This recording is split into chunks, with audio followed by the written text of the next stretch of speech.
제자들이 예수님께 이렇게 질문하죠. 천국에서는 누가 크니까? 야, 제자들의 입에서 드디어 천국 나왔어요.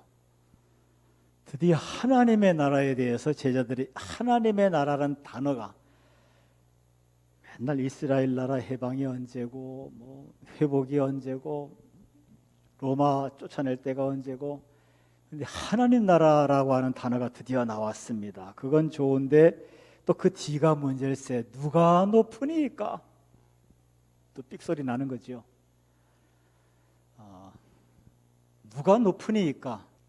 어린아이 하나를 불러놓고 대답하시는 거예요. 어린아이 하나를 불러놓고 진실로 너에게 이르노니, 이 무슨 말이냐? 가로 열고 단대히 들어라, 가로 닫고. 너희가 돌이켜, 가로 열고, 제발 좀 생각, 발상을 좀 전환해라. 더 이상 육체로 생각하지 말고 좀 영적으로 생각해라, 가로 닫고. 어린아이들과 같이 되지 아니하면 결단코 천국에 들어가지 못하리라. 이 어린아이의 특징은 4절에 자기를 낮추는 자거든요. 자기를 낮추고 자기가 부족하고 자기가 모자라고 자기에 대해서 회개하는 사람이, 어린아이같이 자기를 낮추는 그 사람이 천국 갈 수 있는 것이고, 또 자기를 낮추는 사람이 하늘나라에서 큰 자이다. 예수님께서 그렇게 말씀하시는 거죠. 천국에서 큰 자가 누구라고요? 어린아이같이 자기를 낮추는 자. 어린아이가 자기를 낮춘다는 것이 뭡니까? 어린아이가 별생떼를 다 써도요, 부모가 가자 하고 손 내밀면 부모 손 잡고 부모 뒤를 쫄래쫄래 따라가는 게 어린아이죠. 부모 따라갑니다. 그래도 부모 손 잡고 따라가는 게 어린아이죠. 그래서 어린아이, 자기를 낮추는 어린아이라고 하는 것은 아무리 내 뜻이 있어도 하나님의 뜻에 따라서 순종하는 것, 그것이 어린아이의 믿음. 천국에서 큰 자가 누구냐? 결국은 내 뜻 내려놓고 하나님의 뜻에 순종하는 자, 자기를 하나님의 뜻 앞에 낮추는 자가 큰 자다, 큰 믿음의 사람이다. 이렇게 예수님께서 말씀하시는 겁니다. 믿음이 뭐라고요? 하나님의 말씀 앞에 자기의 뜻을 내려놓는 사람, 그게 믿음 있는 사람, 그것이 천국에서 큰 자. 제가 목회를 하면서 이 부분에 대해서 100% 동의합니다. 정말 교회에서 큰 자가 누구냐? 하나님의 말씀 앞에 자기의 뜻을 내려놓는 사람. 자, 성경에서 가장 믿음이 좋은 사람을 누구를 얘기하죠? 성경에서는 아브라함을 얘기하지 않습니까? 아브라함의 별명이 뭐예요? 믿음의 대장? 아니요, 믿음의 조상입니다. 믿음의 조상이에요. 최고로 믿음이 좋은 사람이 아브라함인데, 아브라함 믿음의 특징이 있습니다. 히브리서 11장 8절에 아브라함의 믿음의 특징을 이렇게 얘기해요. 하나님이 정말 좋아하시는 아브라함의 믿음의 특징, 천국에서 가장 큰 자, 하나님께서 무지무지하게 축복하시는 믿음의 큰 자.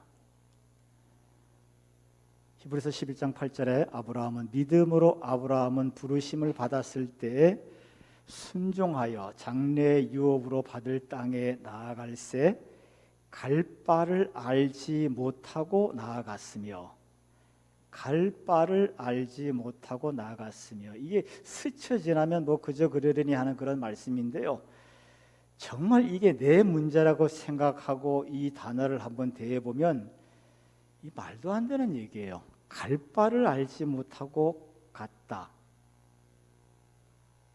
제가 이 말씀을 수없이 많이 설교했습니다만은, 그리고 갈 바를 알지 못하고 나갔다는 이 아브라함의 믿음을 저도 안다고 생각했는데 다는 아니더라고요. 어제 설교를 다시 준비하면서 갈 바를 알지 못하고 갔다, 다시 한번 깨달아지는데 마음이 얼마나 시원해지는지 몰라요.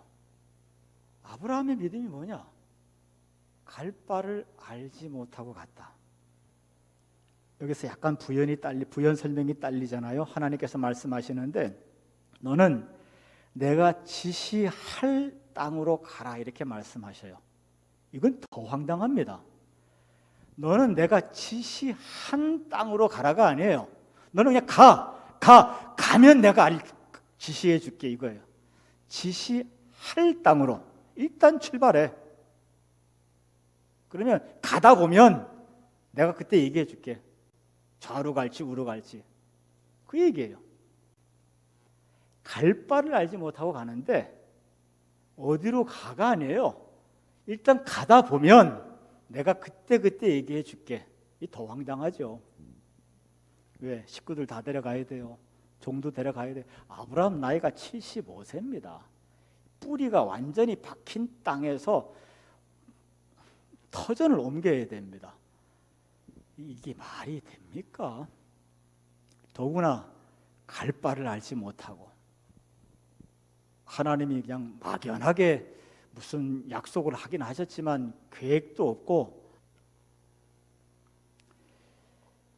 이 분위기를 다시 한번 우리가 여러분, 아브라함이요, 우리 강도사님하고 믿음이, 강도사님하고 우리 아브라함이 차이가 있을까요, 없을까요? 아니, 강도사님은 이제 나도 우리 최금덕 지사님하고 아브라함이랑 큰 차이가 있을까요, 없을까요? 없다 그러세요, 빨리. 참아 못해. 엘리야도 우리랑 성정이 같다 그랬어요. 아브라함도 사람입니다. 우리가 성경에 나온다고 착각하지 마세요. 예수님도 인간적인 고통이 성경에 잘 나와 있습니다. 육신을 입으셨기 때문에. 아브라함을 신격화시키지 마세요. 아브라함요, 이스마엘을 낳은 사람이에요. 아브라함요, 금전적인 압박 때문에 애굽 갔다가 개망신 당한 사람이에요. 아브라함을 신격화시키지 마세요. 아브라함 똑같이 갈등하는 사람이고 똑같이 고민하는 사람이고 사람은 똑같습니다. 저나 최 집사님이 똑같이 갈등하고 똑같이 고민하는 것처럼 아브라함이나 최 집사님이나 똑같아요. 다른 거 없습니다. 다만 선택할 뿐이죠. 지금 어떤 분위기냐? 지금 갈 바를 알지 못하고 갔어요. 지시한 땅도 아니고 지시할 땅으로 가야 됩니다. 이게 무슨 분위기냐? 지금 아브라함이 가족들하고 같이 가야 돼요. 조카도 같이 가야 됩니다. 종들도 같이 가야 돼요. 이들이 아브라함을 바라보면 아브라함만 자관, 아브라함이 리더니까, 집에 어른이니까 이들이 아브라함만 바라보고 있는 거예요. 아브라함에게 묻지 않겠어요? 아브라함님, 우리가 어디로 가는데요? 그럼 뭐라고 아브라함이 얘기하겠어요? 몰라. 그러면 아브라함님, 우리가 가서 뭐 할 건데요? 몰라. 아브라함님, 우리 왜 가요? 몰라. 아브라함님, 가면 좋아요? 몰라. 내 나이 75세인데 가는 게 네 한번 생각해봐라. 좋겠니? 아브라함님, 이렇게 가는 것이 맞는 일이에요? 아브라함이 그랬겠죠. 몰라. 진짜 이렇게 터전 옮기는 게 맞는 일이에요? 한숨을 푹 쉬었을 겁니다. 몰라. 아브라함 모르잖아요, 진짜. 아무것도 모르잖아요. 아브라함 가고 싶지 않습니다, 솔직히. 아브라함이 미쳤습니까? 나이 75세인데. 나이가 사람이 40세, 50세 넘어서 이사 간다는 거 쉬운 거 아니에요. 75세가 넘어서 이사를 간다? 더구나 전혀 낯선 곳에, 위험한 곳에 미치지 않고야 이렇게 못합니다. 더구나 75세 나이에요. 알 것 다 압니다. 판단할 줄 압니다. 모든 걸 다 알고 있으면서 계산 다 따질 줄 알면서 선택한다는 거 쉬운 일 아닙니다. 아브라함 가고 싶지 않아요. 그런데 갔습니다. 이유가 뭡니까? 창세기 12장 1절 딱 한 말씀이에요. 여호와께서 아브라함에게 이르시되 너는 너의 고향과 친척과 아비의 집을 떠나 내가 네게 보여줄 땅으로 가라. 하나님이 말씀하셨어요. 가라고. 그거예요. 아브라함이 스스로 경험으로 계산으로 모든 걸 다 따져봐야 갈 이유도 하나도 없고 가고 싶음 가는 것 자체가 아브라함이 생각할 때는 미친 짓이에요. 그런데 갔어요. 어린아이처럼. 왜? 하나님이 가라 하시니까 자기를 낮추고 가셨어요. 이게 어린아이의 믿음이고 아브라함은 갈 바를 알지도 못하면서 몰라 가는 게 맞긴 맞는 몰라 그러고 간 거예요. 어디로 가는지도 몰라요. 어디로 가야 하는지도 몰라. 가면 얘기해 주겠다고 그러신 거거든. 갈 바를 알지 못하고 가긴 갔어요. 그런데 가서 뭐 좋은 일 생겼나요? 75세에 떠났는데 막상 가나안 땅에 도착하니까 온 주민들이 얼마나 텃세를 부리는지 장막 칠 자리도 주지 않아 가지고 산으로 도망갔다가 그것도 또 쫓겨나 가지고 사막으로 도망갔다가 급기야는 경제적인 심각한 고통이 찾아와서 애굽으로 내려갔다 가정 파탄 날 뻔하기도 하고 여러 가지 어려움을 겪습니다. 하나님께서 가라고 해서 갔는데 여러 가지 어려움들을 겪습니다.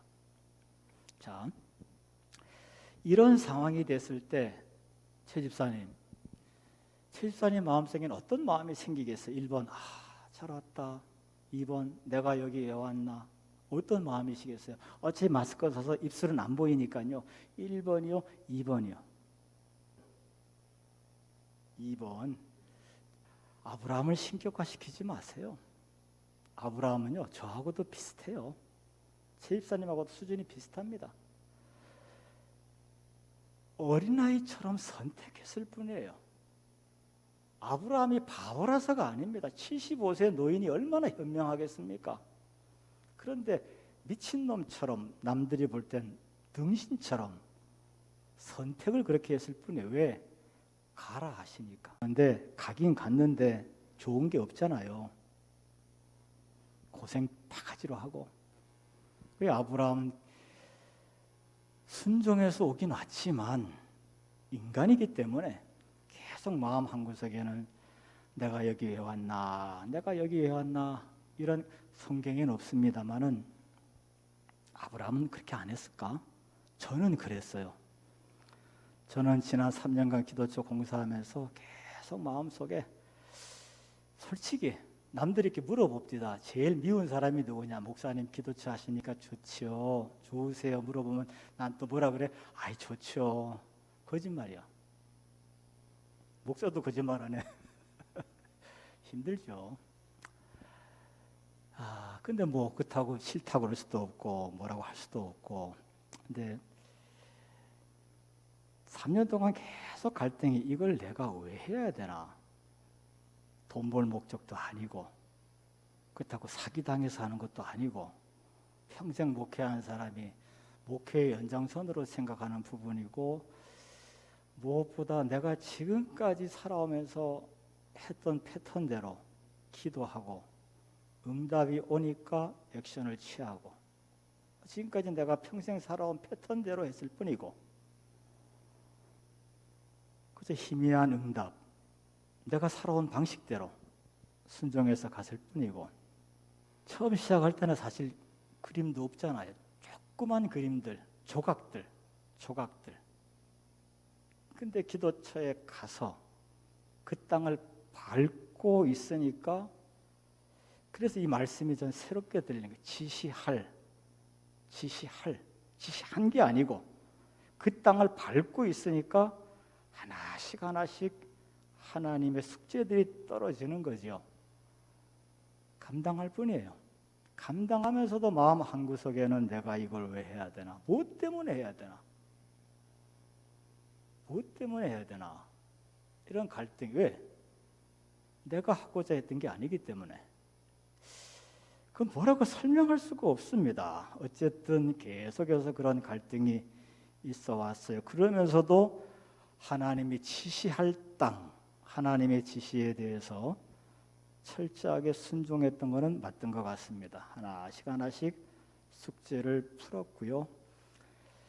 이제 3년이 이제 다 끝난 부분이니까 3년이 지나서 처음에는 조각이었지만 이제는 계획도 또 용도도 또 앞으로의 흘러갈 일들도 모든 게 일단 제 안에서는 평화로워졌습니다. 명확해졌고, 그래서 저는 하나님 앞에서 참 감사해요. 이제는 비로소. 그리고 이걸 내가 왜 해야 되나 이 생각은 다시는 없습니다. 이제 끝났어요. 그 부분은 참 그렇습니다. 우리는 하나님의 도구일 뿐이에요. 우리가 하나님하고 머리 싸움하면 안 됩니다.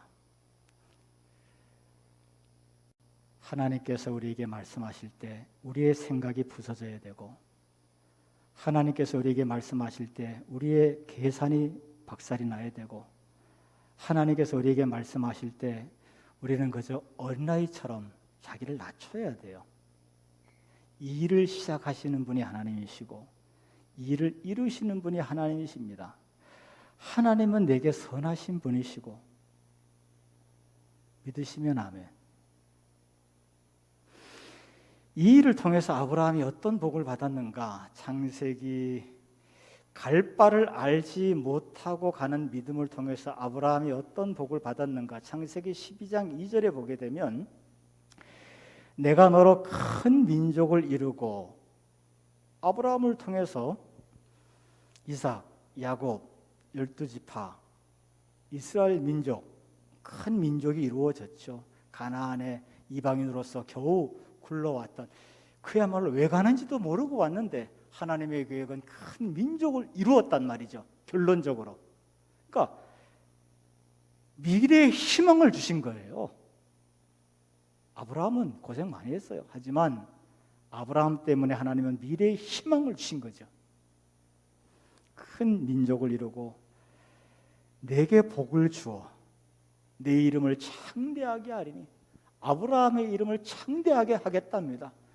많이 고생했는데 지금 이스라엘 사람들이 다윗이 크냐 솔로몬이 크냐 아브라함이 크냐? 아브라함이죠. 아브라함은 아버지.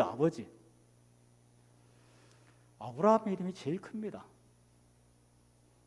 그런 복을 받았습니다. 너는 복이 될지라. 아브라함을 통해서 메시아가 나오게 되고, 아브라함을 통해서 그 후손들이 다 복을 받잖아요. 아브라함이 갈 바를 알지 못하고 갔기 때문에 그곳에서 나라가 세워지게 되고, 그곳에서 후손이 믿음으로 성장하게 되고, 그곳에서 메시아가, 인류를 구원할 메시아가 세워지게 되고 희망의 역사들이 나타나기 시작하니까, 아브라함이 받은 가장 큰 축은 후손에 이르기까지 희망의 뿌리가 된 거예요. 그게 아브라함이 받은 축복입니다.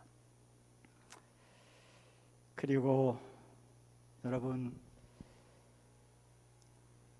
하나님 앞에 낮추어야 돼요. 들이대면 안 됩니다. 진짜 그래요.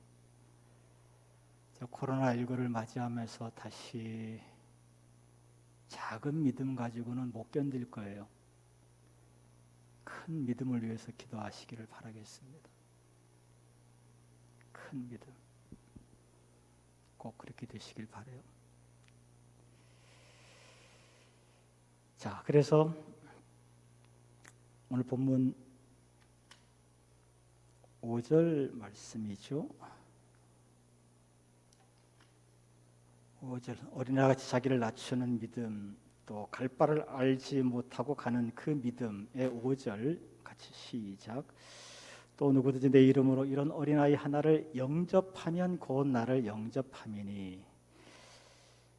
어린아이같이 자기를 낮추는 믿음이요, 똑똑한 체하고 잘났다고 날뛰는 믿음 말고, 뭘 안다고 깝치는 믿음 말고요.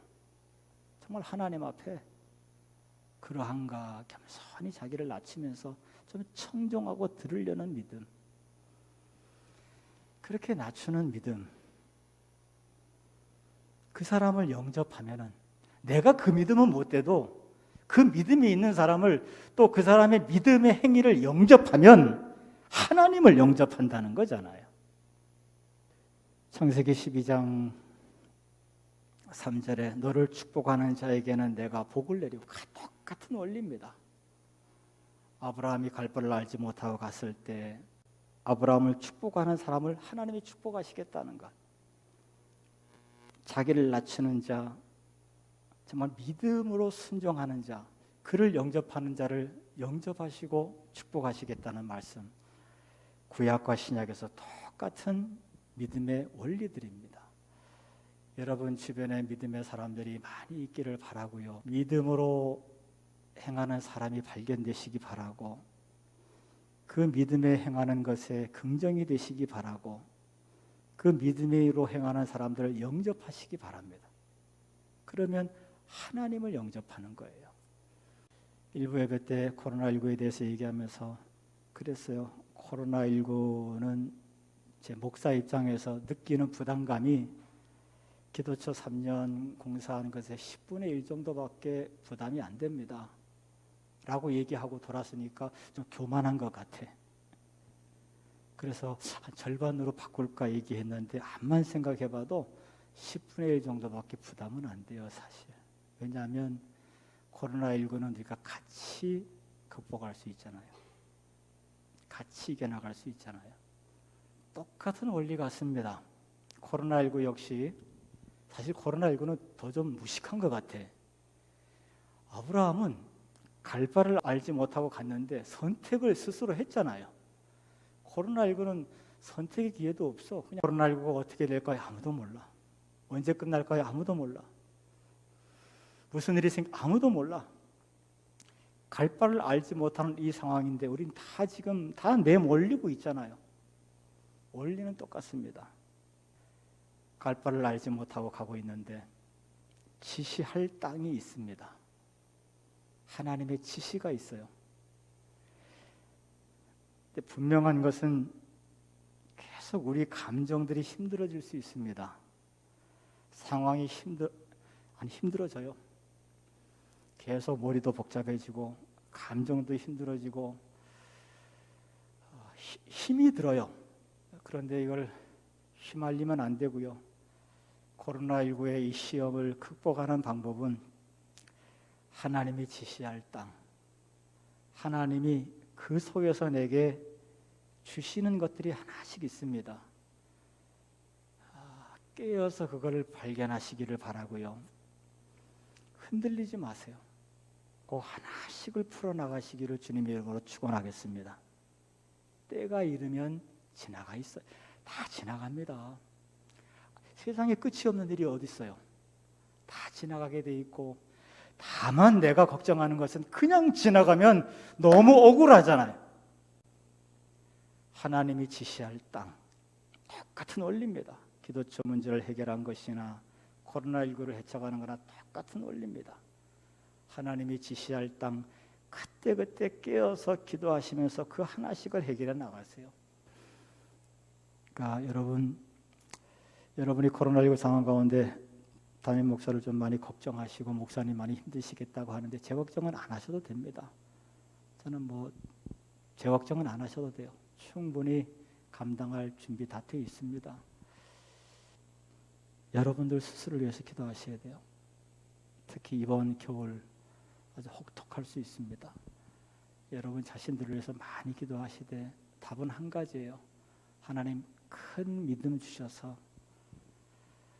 지시할 땅, 하나님이 지시할 땅이 뭔지 그 부분들을 하나씩 풀어가면서 헤쳐나가는 그런 믿음의 사람들이 되시기를 주님의 이름으로 축원하겠습니다.